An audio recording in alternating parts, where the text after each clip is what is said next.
سؤال من الأسئلة المهمة. Who need cyber security training؟ مين الشخص اللي ممكن يكون محتاج السايبر سيكيورتي تريننج؟ بعض الناس يقول لك الناس اللي بيشتغلوا في مجالات البنتريشن تيستنج، الناس اللي عايزه تشتغل في مجال السايبر سيكيورتي، الناس اللي في الكمبيوتر ساينس، الناس اللي في هندسه حاسبات. لكن هل تتوقع ان انا اقول لك شرطه المرور؟ هل تتوقع ان انا اقول لك دكتور العياده؟ هل تتوقع ان انا اقول لك دكتور الصيدلي؟ ازاي يا باشمهندس الناس دي تشتغل ازاي؟ قال لك ببساطه شديده، انا دلوقتي لو في شرطه مرور بجوار بنك انا عايز اسرقه وعايز اعمل مخالفه كبيره جدا، مجموعه من العربيات اللي يحصل لها عمليه تصادم. الشخص ده لو انا بعت له ماليشيوس كونتاكت وخليته يكلمه ان مراته عملت حادثه في الدائري، وببساطه شديده هو مش متجوز اصلا، بس سمع ان مراته حرفيا عملت حادثه في الدائري، جري وراح يشوف المشكله. وقفت واحد تاني مكانه وقعد يقول له خد ادخل، والتاني ادخل، وقعد يحصل عمليات تصادم. ايه اللي هيحصل في اللحظه دي؟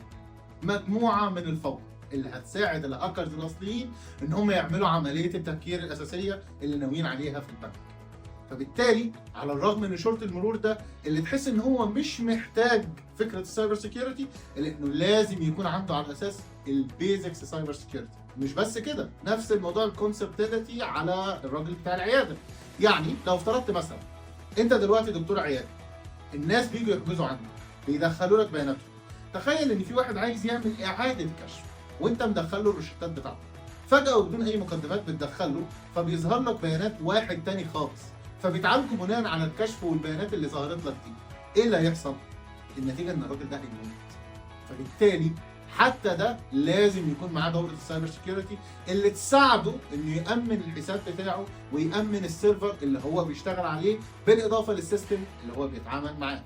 فبالتالي على الرغم ان في اشخاص في العالم كله مش محتاجين بالنسبه لهم السايبر سيكيورتي، الا ان كل شخص على الكوكب بيستعمل التليفون واللابتوب بيحتاج ان هو ياخد سايبر سيكيورتي تريننج، مش علشان ان هو بيشتغل في مجال ما، ولا علشان ان هو يكتسب منه بس دخل، لا كده كده انت هتكتسب دخل كويس، ولكن علشان تقدر تأمن نفسك وتأمن اللي حواليك.